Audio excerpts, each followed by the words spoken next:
Assalamualaikum warahmatullahi wabarakatuh. Halo, apa kabar teman-teman semuanya? Semuanya perkenalkan, saya Ratu Yuliana dengan NIM 19032110006. Nah, pada video kali ini saya memenuhi tugas ujian tengah semester dari mata kuliah Agribisnis Pangan dan Pangan, yaitu memaparkan beberapa isu serta kebijakan dari suatu komoditas. Langsung saja kita masuk ke pembahasannya. Pada tugas ini saya mengambil 3 komoditas, yaitu yang pertama padi, yang kedua jagung, dan yang ketiga adalah sawi potong. Untuk komoditas yang pertama yaitu komoditas padi. Nah, untuk permasalahan yang pertama yaitu adanya alih fungsi lahan. Seperti yang kita tahu bahwa semakin meningkatnya jumlah penduduk, maka semakin meningkat pula jumlah lahan pertanian yang berubah menjadi lahan pemukiman. Kemudian untuk yang kedua adalah produksi padi di Indonesia ini tidak merata. Hal ini dapat dilihat bahwa mayoritas produksi padi dilakukan di Pulau Jawa. Kemudian selanjutnya adalah permasalahan pangan beras di Indonesia tidak pernah terlepas dari pertumbuhan penduduk yang terus meningkat.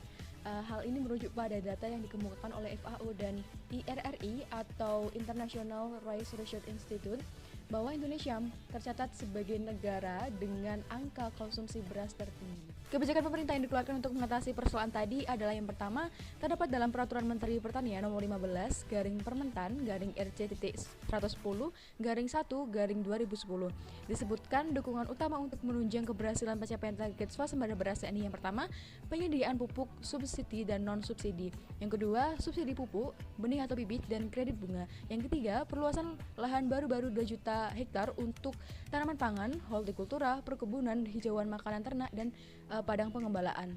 Selain itu, pemerintah juga menyarankan penanaman varietas unggul padi gogo, yang mana padi gogo merupakan varietas padi yang diciptakan oleh Lembaga Ilmu Pengetahuan Indonesia atau LIPI agar dapat menjadi varietas unggul serta menjadi teknologi paling murah dan efisien untuk meningkatkan produksi padi di Indonesia. Untuk komoditas yang kedua yaitu komoditas jagung. Nah, permasalahan pertama yang dihadapi oleh petani yaitu alih fungsi lahan seperti yang saya jelaskan pada komoditas sebelumnya. Kemudian yang kedua adalah banyaknya petani yang belum menggunakan bibit bervarietas unggul hibrida. Kemudian yang ketiga, harga jagung yang terlalu tinggi karena panjangnya rantai pemasaran. Kemudian pada jurnal yang saya baca, masalah utama yang banyak dikeluhkan oleh para petani di sentra produksi jagung adalah harga sarana produksi yang mahal, kemudian petani sulit mengakses informasi dan pemodalan, kemudian pelayanan pupuk bersubsidi di tingkat petani sering terlambat sehingga para petani jagung tidak dapat melakukan pemupukan sesuai dengan anjuran. Untuk mengatasi persoalan tadi, pemerintah menggalakkan beberapa program. Yang pertama adalah pelaksanaan program SLPTT atau Sekolah Lapang Pengelolaan Tanaman Terpadu, kemudian pergantian varietas dengan varietas lebih unggul. Yang ketiga, pemanfaatan lahan tidur.